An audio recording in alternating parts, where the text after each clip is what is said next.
हाँ ठीक है। मेरे को गाड़ी पूरा बंद कर दिया। हाँ जोड़ लेंगे। सियासत पश्चिम बंगाल की है, ऐसे में हादसा और हिंसा के बीच फर्क समझना आसान नहीं। दीदी हमले का दावा कर रही हैं, तो बीजेपी इसे दीदी का नाटक बता रही है।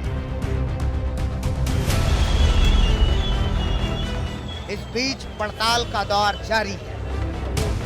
पुलिस उस सीसीटीवी की जांच में जुटी है जो इस हादसे से ठीक पहले का बताया जा रहा है, जिसमें ममता बनर्जी कार से बाहर निकली हुई दिख रही है।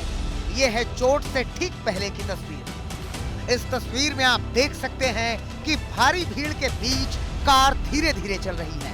कार का गेट खुला है। ममता बनर्जी कार के गेट पर खड़ी है। कार्यकर्ता नारे लगा रहे हैं। भारी शोर शराबा में ममता बनर्जी लोगों का अभिवादन स्वीकार कर रही हैं। लेकिन हादसे के वक्त असल में क्या हुआ वो सीसीटीवी से समझना थोड़ा मुश्किल नजर आ रहा है। घटना की पड़ताल के लिए डीएम, एसपी समेत कई आला अधिकारियों ने आज मौके का मुआयना किया। ममता तो साजिश बता रही हैं, लेकिन सवाल ये है कि आखिर हुआ क्या? क्या किसी ने साजिशन ममता बनर्जी को धक्का दिया?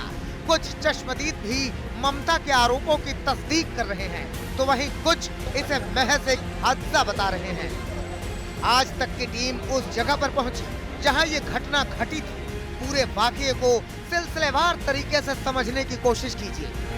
नंदीग्राम के बिरुलिया बाजार में कल शाम ममता बनर्जी के साथ जो घटना हुई वो किस तरह से घटी हुई होगी हम दिखाने की कोशिश कर रहे हैं। ममता का काफिला इसी तरफ से गुजर रहा था और ठीक इस जगह पर जब आती हैं ममता बनर्जी तो ऐसे वो दरवाज़ा खोल लेती हैं और उनका एक हिस्सा बाहर की ओर होता है और दरवाज़ा खुला रहता है, पाँव बाहर रहता है और अचानक ठीक इसी जगह पे, यहाँ पे जो पोल है, ठीक इसी जगह पे ये घटना होती है। अब ये पोल से टकराकर वापस ममता के पांव पे लगा है, उनके हाथ में लगा है या फिर भीड़ की वजह से लगा है, ये साफ नहीं है। लेकिन आपको बता दें कि उस वक्त भीड़ भी थी। दो तरह के बयान सामने आ रहे हैं। एक बयान के मुताबिक ये जो पोल है इससे दरवाज़ा टकराया है और ममता को चोट लगी है। दूसरा जो बयान है कि भीड़ की वजह से दरवाज़ा टकरा गया है और ममता को चोट लगी है।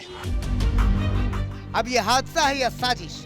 बीजेपी ने सीबीआई जांच की मांग की है, तो वहीं चुनाव आयोग एक्शन में आ गया है। मामले की जांच चुनाव आयोग की देखरेख में चल रही है, लेकिन इस पर सियासत चुनाव आयोग की चौखट तक पहुंच गई। बीजेपी और टीएमसी दोनों अपनी अपनी शिकायत के साथ आयोग का दरवाजा खटखटाने पहुंचे। बीजेपी ने ममता के इस आरोप को गंभीर बताया है और सीसीटीवी फुटेज सार्वजनिक करने की मांग की है। वहीं टीएमसी के नेता भी चुनाव आयोग के पास शिकायती चिट्ठी लेकर पहुंचे। टीएमसी ने इसे ममता को जान से मारने की साजिश बताया और बीजेपी पर शक जताया। टीएमसी ने चुनाव आयोग की विश्वसनीयता पर भी सवाल उठा दिया। I think Election Commission is taking the matter very casually.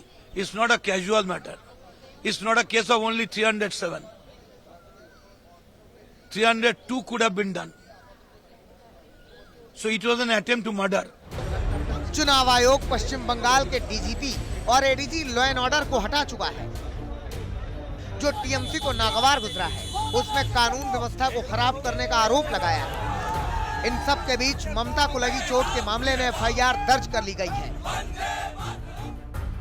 इनमें आईपीसी की धारा 341 यानी गलत तरीके से रोकने और धारा 323 यानी हमला करने के तहत केस दर्ज किया गया है।